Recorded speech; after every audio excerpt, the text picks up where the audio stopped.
This is a video in a playlist. This is a Mom's Lives Matter playlist. This is on a bunch of them because they're not in there very often. So this is going to be on Candice, Miriam, Hagar, Phoebe, and Abigail. Okay, receive Phoebe in the Lord. That's Romans 16:12.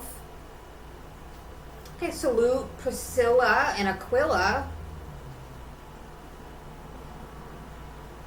Oh, we have Anna, also Anna, a prophetess, Luke 2:36.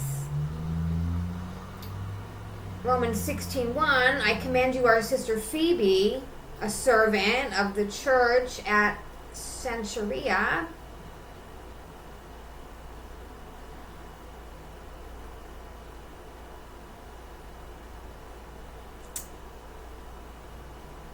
I mean, there's some unnamed women I have in here too.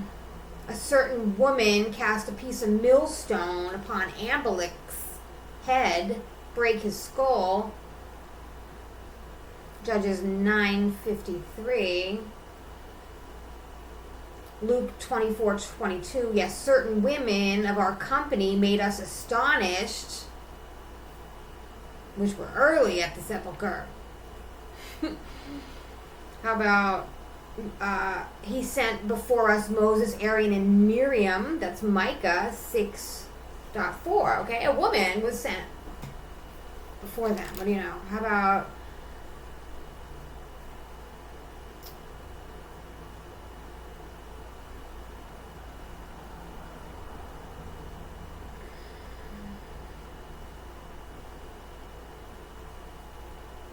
a message from the Book of Mormon? It came to pass that those who tarried with their wives and their children caused that their fair daughters should stand forth and plead with the Lamanites that they would not slay them. And it came to pass that the Lamanites had compassion on them, for they were charmed with the beauty of their women.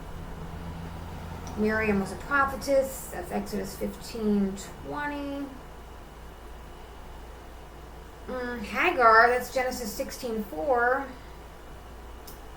Abraham's first baby mama was Hagar. He went into Hagar. She conceived.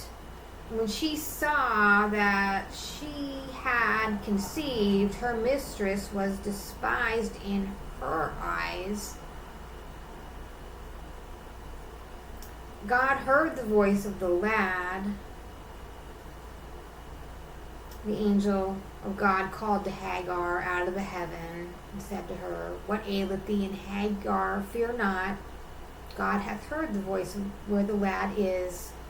Arise, lift up the lad, hold him in thy hand. I will make him a great nation. God opened her eyes, and she saw a well of water. And she went and filled the bottle of water, gave it to the lad to drink. God was with the lad. He grew in the wilderness, dwelt in the wilderness. He became an archer.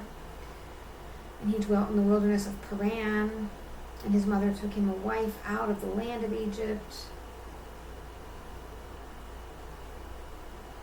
Abigail is in 1 Samuel 25:3 says the name of the man was Nabal, and the name of his wife was Abigail. And she was a woman of good understanding, a beautiful countenance, but the man was churlish and evil in his doings, and he was of the house of Caleb. Abigail was the wife of a wicked, self-centered man named Nabal.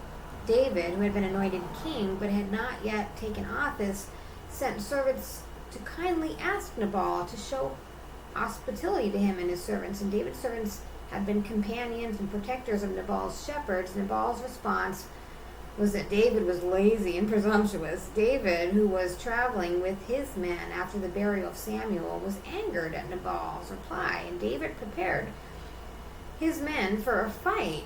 Abigail heard what had transpired between Nabal and the servants of David, and she loaded up a feast and went out to meet David along the way. She had hoped that her actions would calm David so that he would spare her family from death, and David agreed to spare the family for Abigail's sake.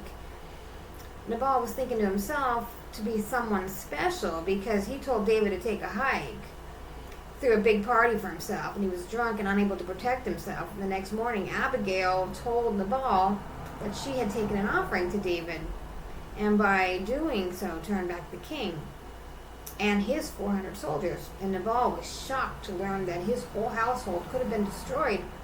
So shocked, in fact, that the Bible says in his heart died within him, and he became as a stone. Within 10 days he was dead. And when David heard that Nabal was dead, he sent for Abigail to become his wife, because David saw within her the virtue and honesty and the desire to protect her family.